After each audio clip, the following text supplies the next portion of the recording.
Hi, welcome to HowtoDandD. My name is Fred Weller, and today I want to talk about Dungeons & Dragons 5e. And today I'm going to do a review of Hoard of the Dragon Queen. This is part of the Tyranny of Dragons storyline. It is the first hard-copied book that was produced for 5th edition, and it is also probably the most troublesome book out of all of the series so far, simply because the mechanics for the game and monsters wasn't finalized during the creation of this book. So it made it very difficult for the creators to actually put together a story that would work. Now this is supposed to be for characters levels 1 to 7, although I found most of my players were about level 8 when we finished this particular adventure, although you could wind up missing a lot of information or missing a lot of encounters and find yourself with players being about level 5 or 6 at the end or conclusion of this adventure. So it just depends. Now there are a bunch of things that you need to know about this particular adventure. First of all, it's very tough at the beginning, and I'm going to show you why, because as with all reviews, it's interesting to see people say, okay, this is good, this is bad, but why is something really difficult? I will explain in episode 1, but here's the contents page.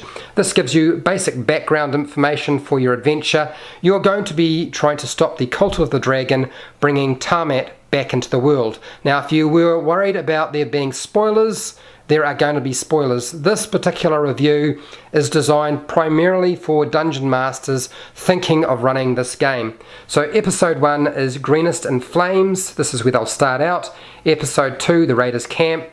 Episode 3 is the Dragon Hatchery. Episode 4 is On the Road. Oh my god, I'm going to talk to you about that one. Episode 5, Construction Ahead. Episode 6 is Castle Nartar. And then episode 7, Hunting Lodge. Episode 8 is Castle in the Clouds. And then we get some appendices for backgrounds, monsters, and magic items. So you get a decent map. It's a full page. It shows you the Sword Coast, and that's really helpful because this is one of the maps I used multiple times until I could finally get a decent map that was updated, because of course if you use an older map it won't have all the locations on it. It gives you an introduction, some background information, and then we go straight into Greenest and Flames. Now the adventure hook is very simple. You are, for whatever reason, heading towards Greenest, and really the dungeon master is left to their devices to figure that out. And on approach, they see a dragon is attacking this Greenest township, and they have to try and make their way through the carnage while there's a raid taking place. And there are kobolds and cultists and basically a whole lot of nasty threats that are causing strife in that village. Now this is got some really nice missions, so just getting to that location is tough. Once they get to the castle, then they're going to get given a whole lot of missions to do. Now that's if they get to the castle. I found that at level 1 it was just a mission to get the players to the castle. That's just a mission in itself. It's so hard, it's so difficult, and the more villages they drag along with them trying to save, the harder it gets and the more chance they're going to get wiped out. Once they get to the castle, chances are they have used up all of their resources, and I would highly recommend giving them some sort of healing, whether you let them have a long rest. They're not supposed to have a long rest or a short rest. It's supposed to be taking place right then and there, and they just have the evening to see things play out. But if you're not going to give them a long rest or a short rest, give them potions, allow somebody in the castle to heal them, do something that will help them, even giving them a scroll of some kind or multiple scrolls. Otherwise, all of this really cool stuff, all these cool missions, they won't have the resources to actually do or complete. The old tunnel has caused a few problems. It's got a rat swarm in it. I've heard of more than a few groups getting wiped out by that. The Sally Port, they have to deal with this. There's a dragon attack. Level 1, and they're dealing with a dragon attack. Now, basically this is supposed to just watch a whole lot of, their key point is to watch NPCs get wiped out. That's really its purpose. Prisoners to deal with, and you get Greenest, a location map, so you can see sort of how that looks. There is a bunch of missions in here, and as I said, unless you actually give them resources, they just can't complete them. Now the last mission is one they don't have to do. It's a half-dragon champion who basically challenges them to a battle. Now one of the NPCs is supposed to step in and do that, but the player's characters can trade places. Now if they do trade places, chances are their character will go down. They won't necessarily get killed. It's really going to be up to random dice to see what happens. But this is, as I said, a tough chapter. It's really hard. Episode 2 is the Raiders Camp. By far one of the best chapters in the entire book, because it is an infiltration mission, and it has them after the assault on Greenest. They have to go and try and track down the Cult of the Dragon, these raiders, and find out what's going on. And they've got to look for this camp and then infiltrate and discover as much as they possibly can. It is not really suitable as a combat encounter. It is supposed to be infiltration, role play, and exploration. Because if they go too hard, they will wind up in trouble. They could wind up as prisoners. They could wind up getting killed. They may find that they are standing face to face with the main villain. There is a couple of main villains, and Resume is not one you want to be mucking around with. They have an opportunity to try and rescue a recurring NPC. Leeson is here. He's basically an agent, and you can try and rescue him given the right circumstances and provided you do enough research and explore enough. And then it explains the rewards after. Now, once you've done that, you're going to go back to Greenest, explore the Dragon Hatchery. After you've gone back to Greenest, you're going to come back and go through the Dragon Hatchery to find out what's going on. Now, when they come back, they're going to find that the camp has been abandoned. The Cult of the Dragon have left, and they've moved on. And episode 3 revolves around just exploring the Dragon Hatchery, and their key focus here is to try to find the eggs and destroy them. Now there's lots of different things in here. There's traps, there's troglodytes, there's kobolds, and it's not really necessarily going to be too tough. At level 3 they should be fine. If they're below that, it's going to be harder. They should be given the opportunity to rest, and there's no reason why they can't leave the cave complex and rest outside on the plains if they want to, or somewhere else. Makes perfect sense to me. This is basically your first dungeon, just in cave form.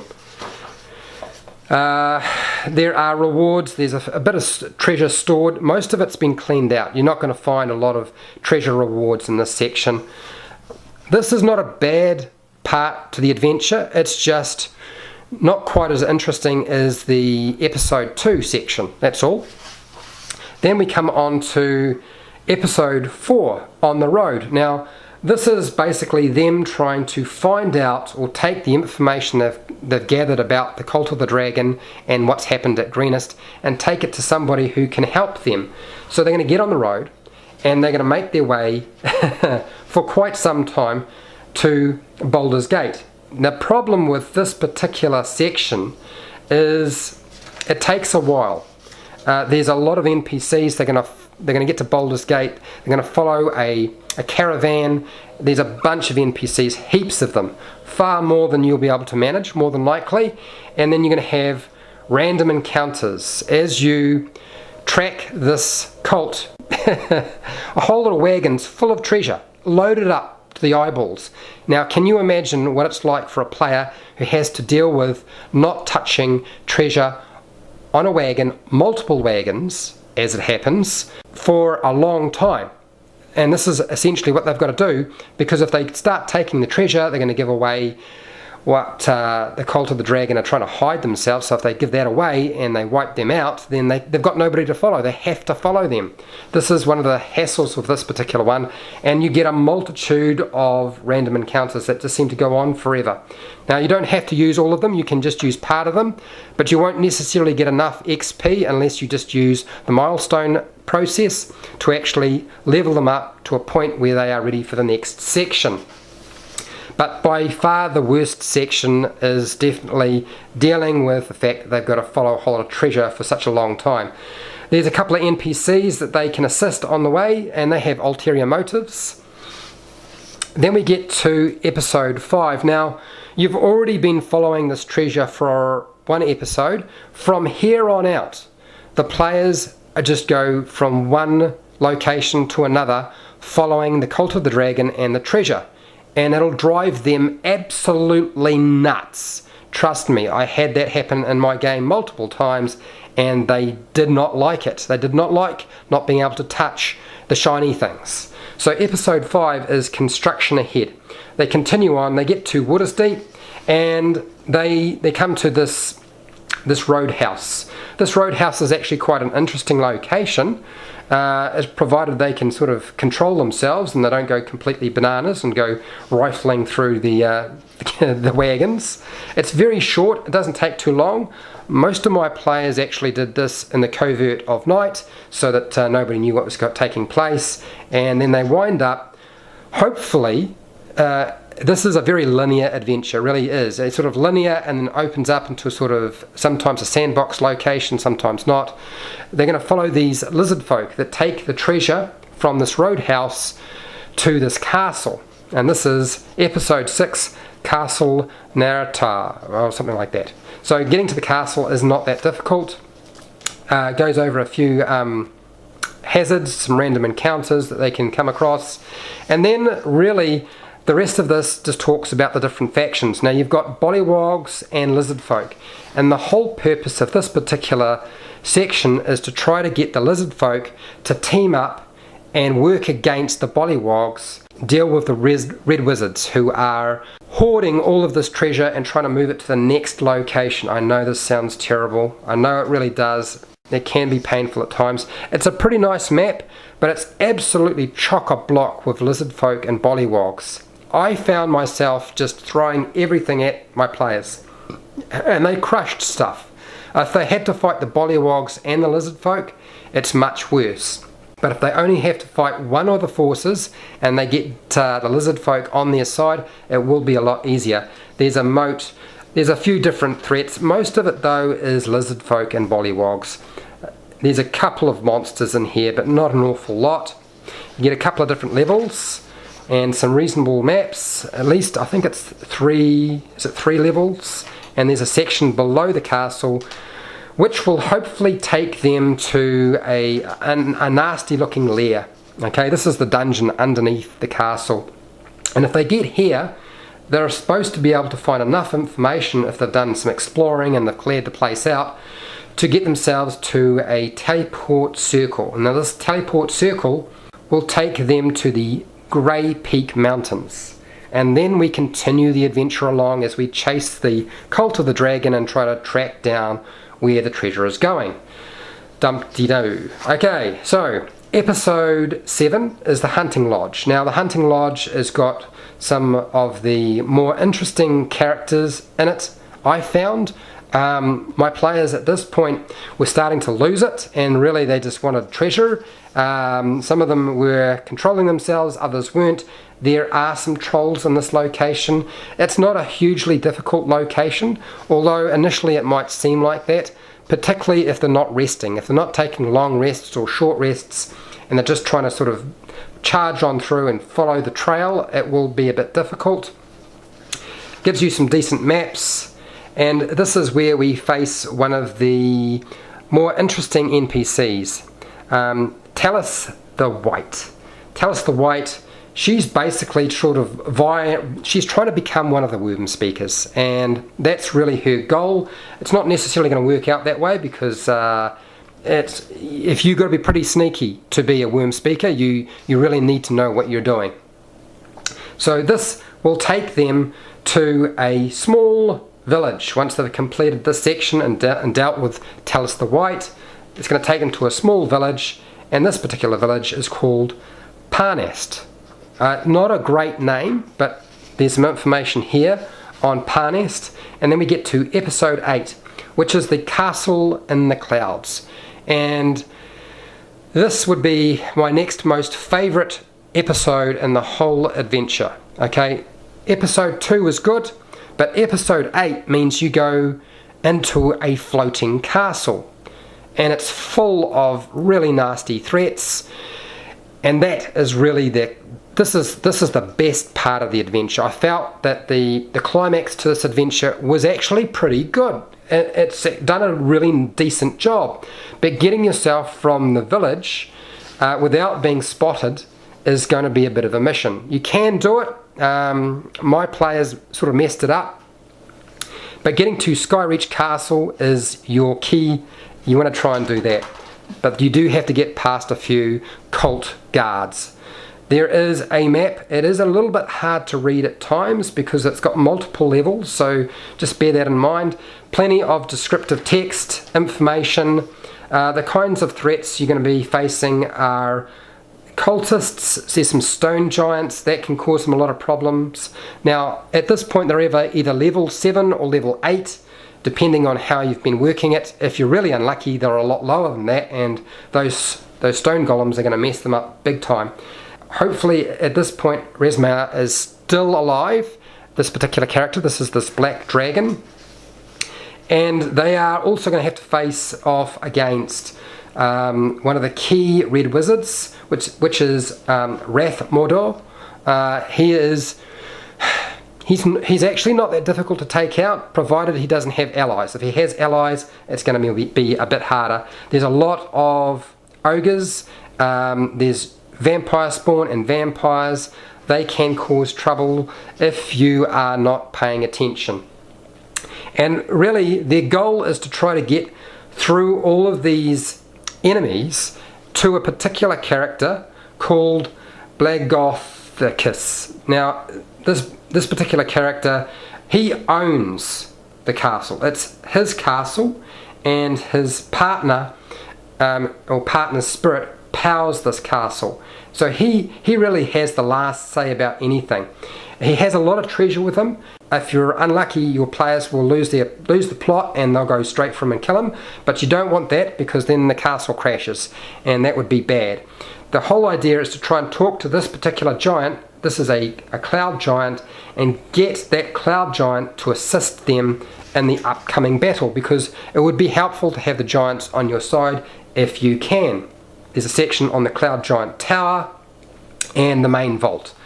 And really, it's about here that we wrap it up. And there's a conclusion how you would sort of progress from here.